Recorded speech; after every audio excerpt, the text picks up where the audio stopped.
Uma das coisas importantes, queridos, que o Senhor Jesus disse está em Mateus capítulo 24, quando os discípulos estão perguntando para o Senhor Jesus a respeito dos finais dos tempos, quais seriam os sinais da vinda dele, coisas que nós devíamos estar ligados, atentos.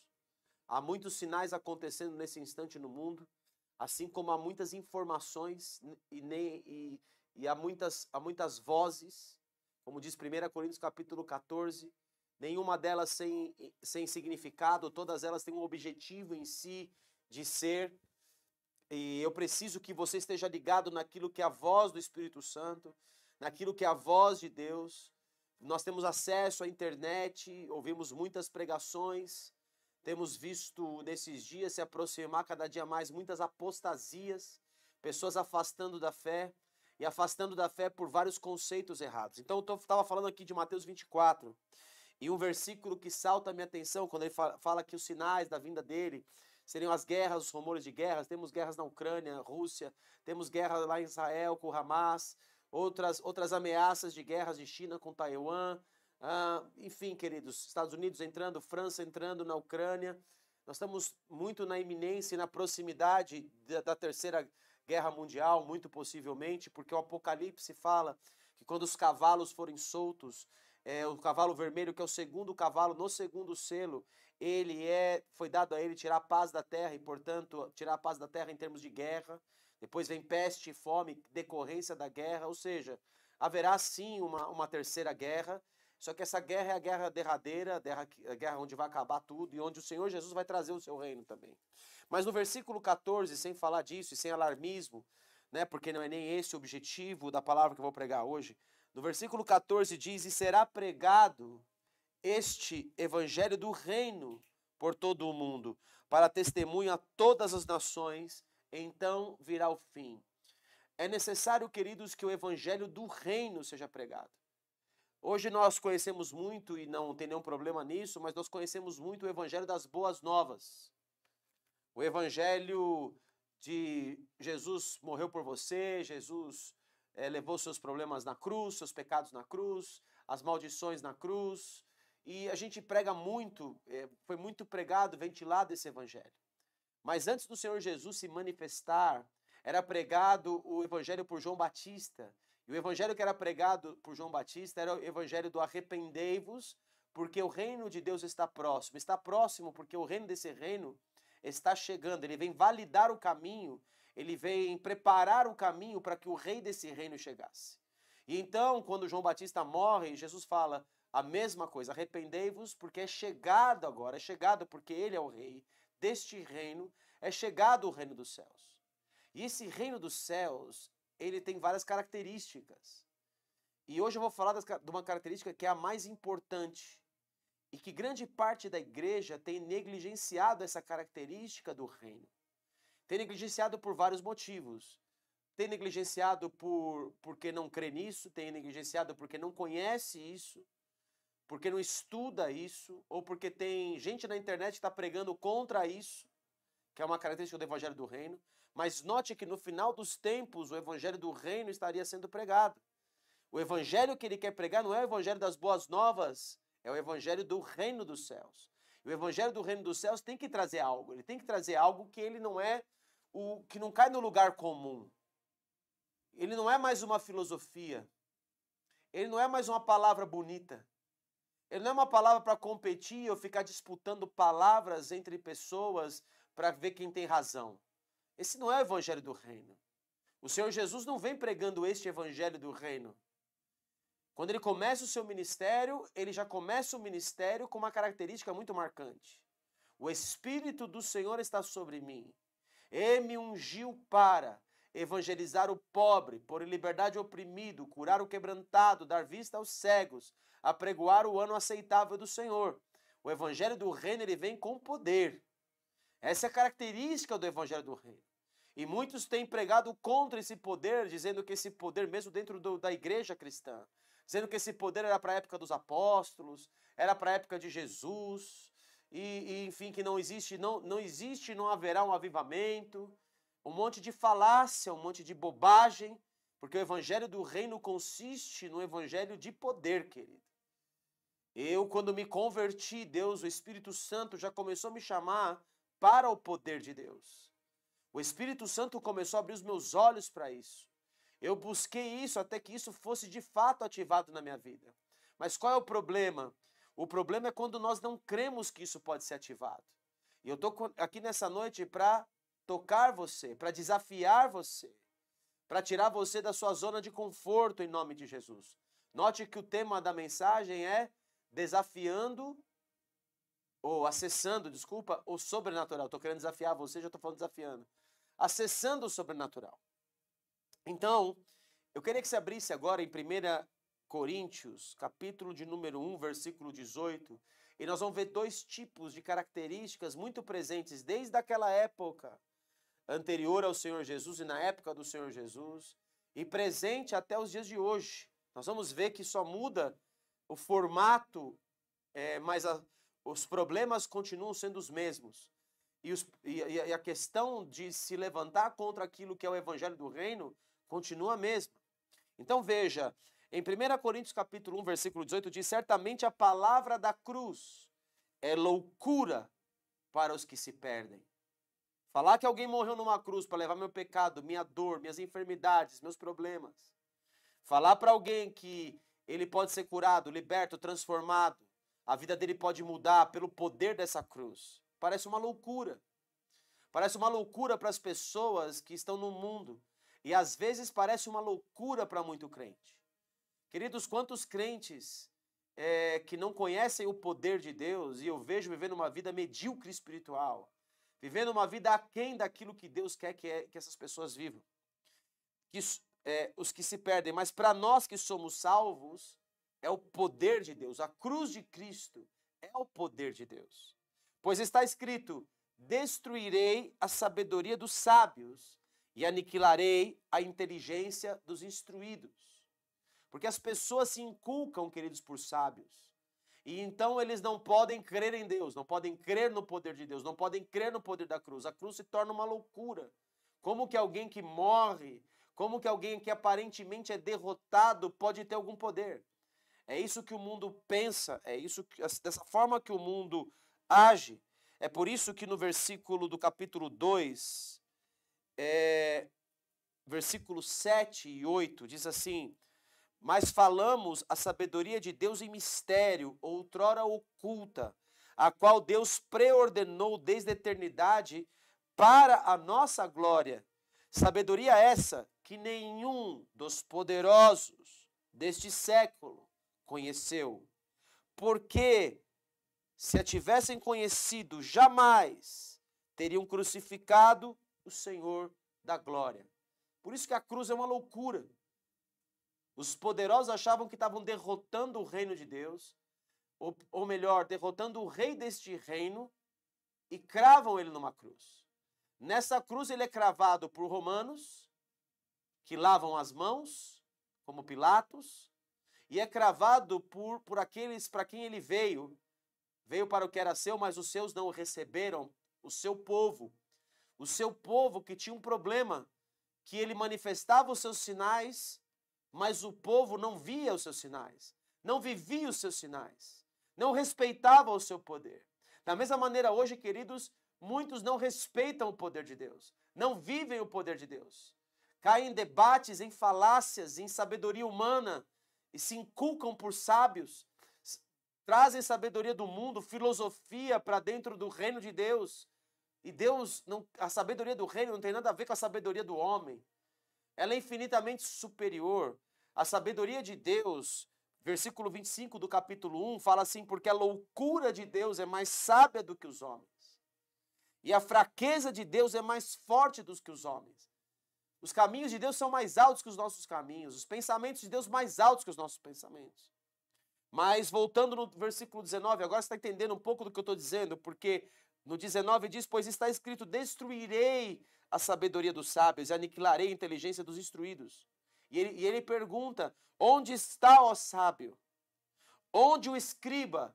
Porque ele não está falando só com os sábios desse mundo, ou os filósofos da época, os Sócrates, Platão, ou aqueles que andavam nessas filosofias.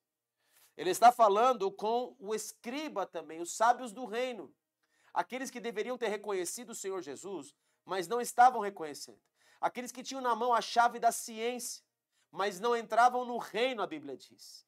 Nem eles entravam, nem permitiam que entrassem aqueles que estavam entrando. Assim, hoje, queridos, muitos cristãos, infelizmente, servem de pedra de tropeço para outros que estão crendo, para pessoas que nascem crendo e daqui a pouco ele começa a trazer um monte de doutrina de homem, doutrina teológica, e começa a tirar a pessoa do verdadeiro evangelho, que é o evangelho do reino. Então, aonde o sábio, onde o escriba, onde o inquiridor deste século, o perguntador desse século, porventura não tornou Deus louca a sabedoria, a filosofia do mundo? Visto como na sabedoria de Deus o mundo não o conheceu, pois por sua própria sabedoria. Aprove, o homem está sempre querendo buscar a Deus pela sua própria sabedoria. Os filósofos queriam explicar as coisas de Deus, as coisas naturais, as leis da gravidade, onde gira o sol. Queriam ver as coisas da glória de Deus, mas eles não conseguiam atingir Deus. Criavam deuses, Deus era tudo, era qualquer coisa, era o sol, era luas, estrelas. Lá quando Paulo está em Atos capítulo 17, 18 ali, ele diz que ele estava lá no templo dos filósofos e ele diz ao Deus desconhecido, ele fala, este desconhecido é que fez os céus, a terra, o sol, a lua, as estrelas, nele vivemos, nele nos movemos, nele existimos, ô glória! Paulo está usando a sabedoria deles contra eles mesmos. Aprove a Deus salvar os que creem pela loucura, o que aparentemente é uma loucura, da pregação. Porque tanto os judeus, o povo de Deus, pede sinais, como os gregos buscam sabedoria. Mas nós pregamos a Cristo crucificado. A cruz é uma loucura, mas a cruz é a sabedoria de Deus. Escândalo para os judeus, loucura para os gentios. Os judeus esperavam um rei que livrasse eles de Roma e implementasse naquele instante o reino dos céus. Os gregos buscavam uma sabedoria para entender as coisas de Deus quando o próprio Deus estava diante deles. Quando Romanos 1 diz que a glória de Deus e os seus atributos invisíveis são manifestos pelo próprio poder de toda a criação, pelo ar que respiramos, pela forma matemática como o céu se comporta. Queridos, nesses dias de hoje nós vemos os filósofos dessa época. Os filósofos dessa época são os naturalistas, que dizem que tudo veio de duas bolinhas que um dia começaram a brincar lá no céu e explodiram entre si. Então houve um Big Bang, e a partir desse Big Bang de bilhões e bilhões de anos, na verdade eles falam 13,7 bilhões, dizem lá que no começo só tinha essas duas bolinhas, e agora que teve um telescópio chamado James Webb, que tirou a fotografia desta época, onde os cientistas esperavam, os filósofos, os sábios dessa época, esperavam que tivesse só alguns gases, um azulzinho, um branquinho pelos espectros, e tivesse muito pouca formação. Na verdade, eles encontram lá no início de tudo, galáxias completamente prontas, com todas as cores das estrelas que Deus criou e chamou pelo nome. Então agora estão dando um nó, já estão vendo que o Big Bang não é bem isso que aconteceu, inclusive criado por um padre, essa teoria, é uma teoria, mas queridos, ele falou e tudo se fez, ele disse e tudo veio a existir. Oh glória, esse é o nosso Deus, ele veio, como que você pode acreditar que tudo veio do nada? Essa é a sabedoria dos sábios dessa época, que Deus está tornando em loucura. Está tirando foto do universo, do poder da criação dele, mesmo assim, o homem se inculca por sábio e não quer ver. As moléculas que tem que existir, só uma delas que é da água. Ninguém entende, a ciência não entende como é que a água veio para lá no planeta Terra. Então eles falam que um asteroide, encontraram um asteroide agora que tem uma água parecida com a água da Terra, e falaram que asteroides bateram contra o planeta Terra, e, queridos, e cada asteroide trazia 20 metros cúbicos de água. Imagina, queridos, nós temos no planeta Terra aproximadamente 6 sextilhões de água. 6 sextilhões. 2/3 do planeta Terra. Imagina, seriam galáxias e galáxias, mais de 7 galáxias teriam que bater com toda a quantidade de bilhões de estrelas. Teriam que bater contra a Terra e todas elas direcionadas no planeta. Imagina, querido, que loucura. Olha como o homem se torna louco querendo ser sábio. Então nós vemos dias perigosos, queridos, onde as pessoas não querem que você creia em nada. Essa é a filosofia. Por outro lado, querido, nós temos o povo de Deus, que tão pouco, ou muitas vezes, também não crê no poder de Deus. Ou seja, não crê de fato no evangelho do reino. Porque o evangelho do reino é poder. Então, se você vê aqui em João 6, João capítulo 6, o Senhor Jesus tinha feito o milagre de multiplicação dos pães e dos peixes. No capítulo 6, no versículo 1 em diante ali, não precisa ler, não vou ler isso. Depois ele vem andando sobre o mar. Os judeus que estavam do outro lado falaram, como é que ele passou para o lado de lá? Como é que foi acontecer isso? Como que Jesus pôde aparecer? Nós vimos que os discípulos passaram com o barco, ele não passou. E Jesus vai dizer para eles, vocês não estão me buscando porque vocês viram sinais. Que sinal, querido? O barco saiu e ele não passou para o outro lado. O barco saiu, como é que ele foi aparecer no outro lado se ele não foi junto com os discípulos? Que raio aconteceu? E Jesus diz para eles, vocês não estão me buscando aqui porque vocês viram sinais. Não, não, não, não, não. Não é por isso que vocês estão me buscando. Vocês estão me buscando porque vocês comeram pão e se fartaram. Comeram pão e se fartaram. Vocês não estão interessados no reino de Deus. Vocês estão interessados no pão que pode comer aqui no reino do homem. Assim também, queridos, muitos crentes hoje não estão interessados no reino de Deus. Eles estão interessados no reino dos homens. E que aquilo que o reino de Deus, entre aspas, pode fazer para que ele seja bem sucedido no reino dos homens. É por isso que os judeus não criam. Eles não criam porque eles amavam os primeiros lugares na sinagoga. Eles amavam ser chamado mestre pelos homens. Eles amavam as primeiras cadeiras. Eles amavam a hipocrisia, viviam uma hipocrisia, não viviam Deus. Não eram transformados por esse evangelho poderoso do reino.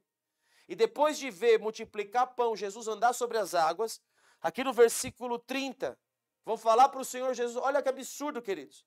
Então lhe disseram eles, que sinal fazes? Os judeus pedem sinais, queridos. Tendo sinais manifestos diante deles.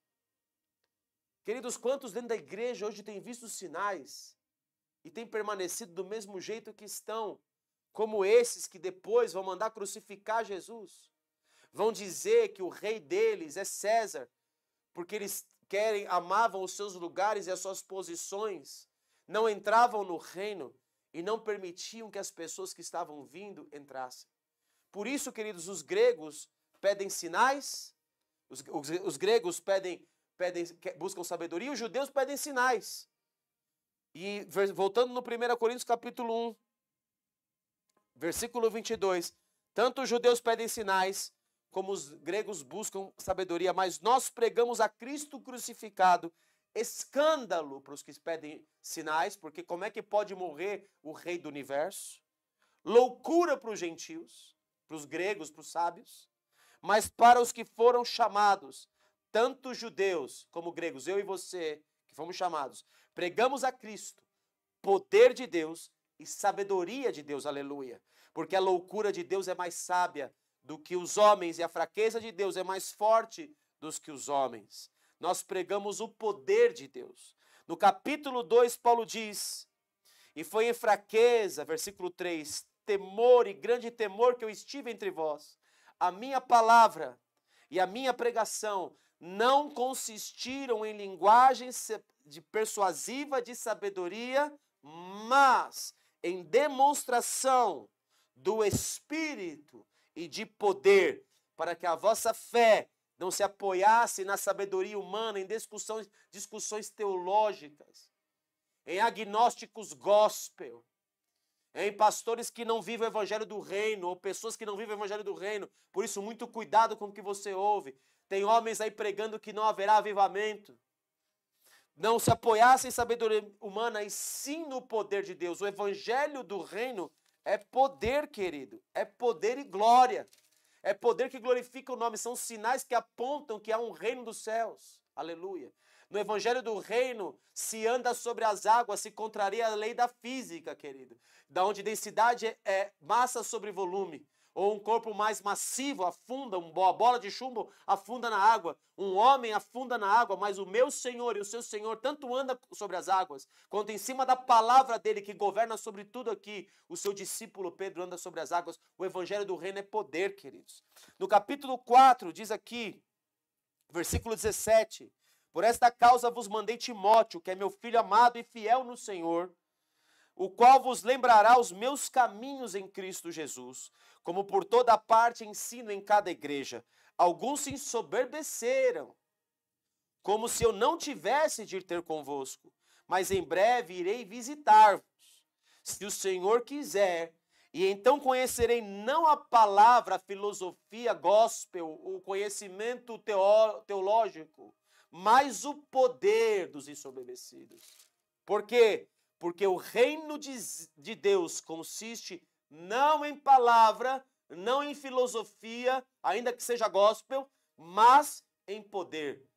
Você pode dar um aleluia, um glória a Deus aí na sua casa? O evangelho do reino é o evangelho de poder, querido. É por isso que o Senhor Jesus, em João 20, ele aparece para os discípulos. Quando os discípulos estão morrendo de medo, porque Jesus havia morrido e os romanos... Então, ele está imaginando que os romanos podiam pregar, estão tudo dentro de uma casa. Versículo 19 diz que ao cair da tarde daquele dia, o primeiro da semana, trancadas as portas da casa, onde estavam os discípulos com medo dos judeus, medo. Veio Jesus, pôs-se no meio deles e disse, não tenha medo, paz seja convosco. E dizendo isso, lhes mostrou as mãos e o lado, alegraram-se, portanto, os discípulos ao verem o Senhor. Disse-lhes, pois, Jesus outra vez, paz seja convosco. Duas vezes tem que dizer paz, porque o medo é tanto. Assim como o Pai me enviou, eu também vos envio. Vos envio no evangelho que eu comecei ele, dizendo que o Espírito do Senhor está sobre mim e me deu poder para curar, me deu poder para transformar. O cego vê, o surdo ouve, o paralítico anda. O evangelho do reino é o evangelho de poder, porque ele aponta para o céu e ele mostra que há um Deus que é real. Ele dá a identidade desse Deus. Ele mostra a cara desse Deus que nós cremos. E havendo dito isto, soprou sobre eles e disse-lhes, recebei o Espírito Santo. Só que, queridos, eles recebem o Espírito Santo para a transformação deles no interior deles. Tanto é fato que em Lucas capítulo 24, um pouquinho para trás aqui, Lucas capítulo 24, quando eles veem Jesus, os discípulos estão no caminho de Emaús desesperados, porque o reino de Deus não tinha vindo como eles esperavam, não tinha se manifestado tomando o poder de Roma, porque o Senhor Jesus andou dentro do império das trevas, mas o império das trevas não podia tocar nele. Ele falou, eu recebi esse mandato do meu Pai, ninguém tira a minha vida, eu espontaneamente a dou. No momento certo, no dia certo, na hora certa, na Páscoa certa, ele entrega a própria vida.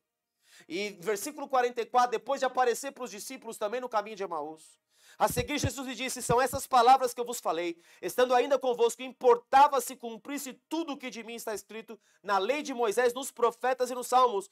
Então lhes abriu o entendimento para compreenderem as Escrituras. Ele lhes disse, assim está escrito que o Cristo havia de padecer e ressuscitar dentre os mortos no terceiro dia, em que seu nome se pregasse arrependimento para remissão de pecados a todas as nações, começando de Jerusalém. Vós sois testemunha destas coisas, do poder de Deus. Eis que envio sobre vós a promessa do meu Pai, permanecei na cidade, até que do alto sejais revestidos de poder. Ninguém pode fazer a obra de Deus sem poder, queridos. Os discípulos tinham recebido o Espírito Santo dentro deles, mas o Senhor Jesus fala assim, e recebereis, Atos 1:8, recebereis poder ao descer sobre vós. Uma coisa é o que está dentro de mim, que transforma a minha vida e que muito crente tem, mas muito crente para por aí. E eu quero dizer, querido, para você, que existe um caminho mais largo, existe o caminho do poder que vai tornar efetivo, que num dia só, Pedro alcança 3.000 homens que se convertem ao evangelho, porque ali ele estava batizado, tomado em poder. Recebereis poder. Eles perguntam, qual é a época do reino? Eles estão perguntando de reino. É agora que seu reino vai se manifestar? E o Senhor Jesus diz assim, não vos compete saber tempos ou épocas que Deus reservou para ele, mas recebereis poder, o reino que não vem com aparência visível. Ao descer sobre vós o Espírito Santo e sereis minhas testemunhas, meus mártires, em Jerusalém, Judéia, Samaria e confins da terra. Vocês vão levar o meu reino pelo mundo. Mas para levar o meu reino pelo mundo é necessário poder. Senão vocês vão ficar discutindo filosofia humana. Queridos, Pedro, quando vê o Espírito Santo, ele fala assim, isto é o que está escrito no profeta Joel, que derramarei do meu Espírito sobre toda a carne, os vossos filhos profetizarão, terão visão, babá. Só que se você avaliar aqui em Joel 2, queridos, vamos ver se não haverá um avivamento então. Para aqueles que falam que o avivamento foi para aquela época dos apóstolos, e se eu estou pregando essa palavra e dizendo isso hoje, vou encerrar aqui, é para você que está vivendo um evangelho onde você não vê poder. Um evangelho onde você acha que é tudo filosofia, o que já se passou, ou que foi lá para trás. E ainda esquece que está escrito em Atos capítulo 2, que esse batismo de poder seria sobre quem estivesse ali, sobre os seus filhos. Olha o que está escrito aqui em Joel capítulo 2, versículo 23 diz, alegrai-vos, pois, filhos de Sião, regozijai-vos no Senhor vosso Deus, porque Ele vos dará em justa medida a chuva, fará descer como outrora, como antes, no princípio, onde caiu a chuva temporã e a serôdia. A temporã era para as primeiras festas que se cumpriram. A serôdia são para as últimas festas que hão de se cumprir na vinda do Senhor Jesus. As eiras se encherão de trigo, os lagares, vou restituir vocês financeiramente o que foi tomado, blá, blá, blá, blá, blá, blá, blá. Mas preste atenção no capítulo 28, para você que não crê num grande avivamento. Vou te embasar biblicamente contra os pregadores aí da internet que dizem que não haverá avivamento, que os que pregam avivamento estão loucos. Note, acontecerá depois que derramarei o meu Espírito, não do meu Espírito. Primeira coisa, é na plenitude do Espírito Santo, na plenitude de Deus.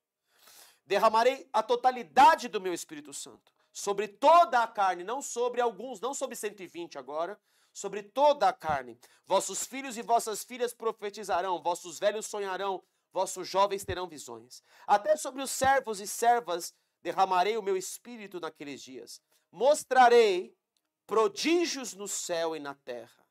Olha só, sangue, fogo e colunas de fumaça. Primeira coisa, queridos, quando veio o Pentecoste, sangue, fogo e colunas de fumaça, não houve manifestação disso.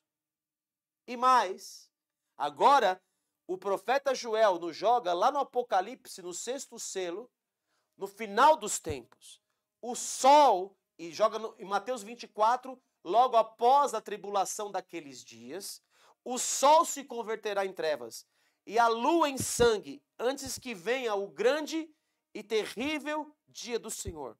Este grande avivamento, queridos, está ligado ao momento final e manifestações de sinais nunca vistos e não vistos no Pentecoste, sangue, fogo e colunas de fumaça, e joga você para o terrível dia do Senhor, é o dia do juízo.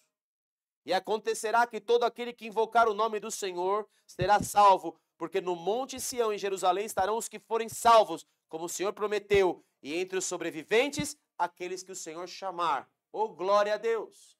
Quero dizer, vai ter poder para você, querido. Se você ainda não buscou poder, busque poder.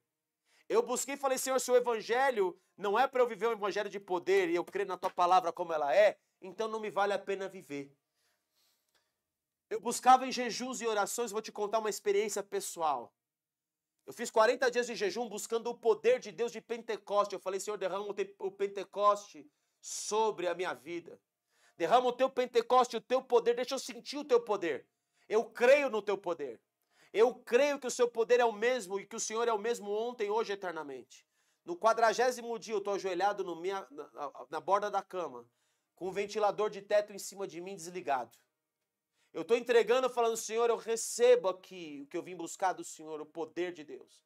O ventilador liga, queridos, na potência máxima quando eu estou de joelho no chão.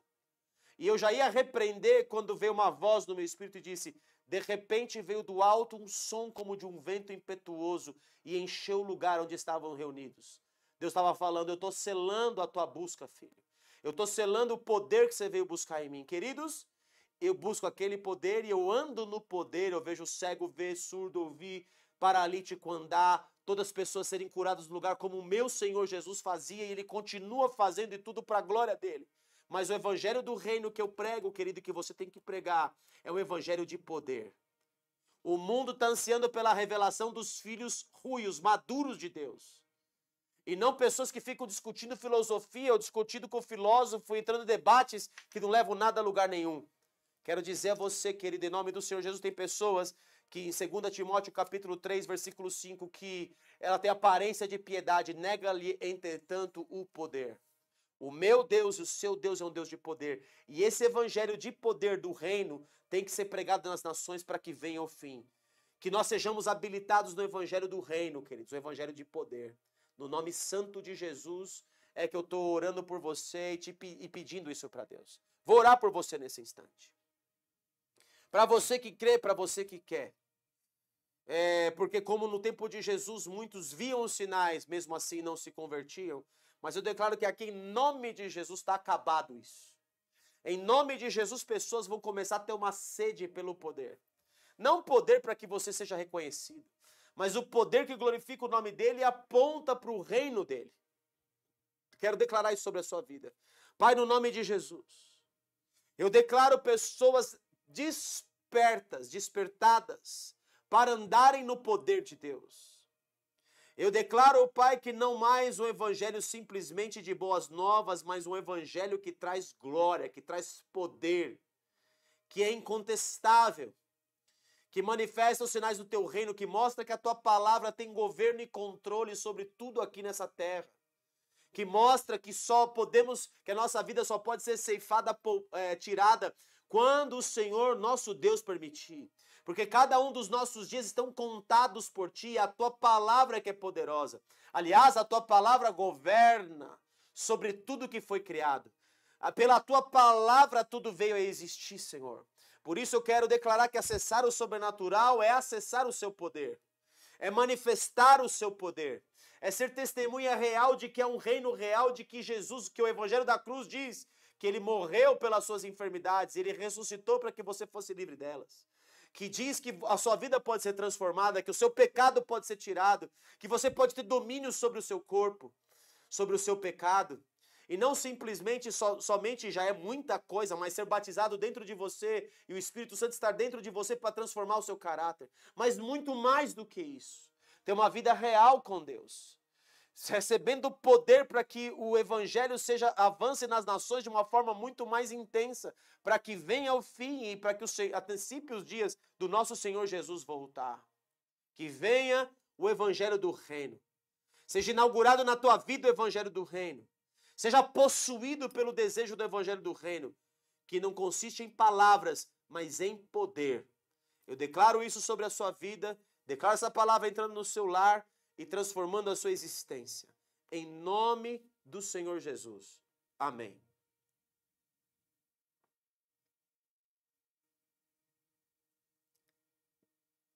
Neste poder, querido, nós temos visto as profecias sendo anunciadas num dia e tendo cumprimento na mesma semana.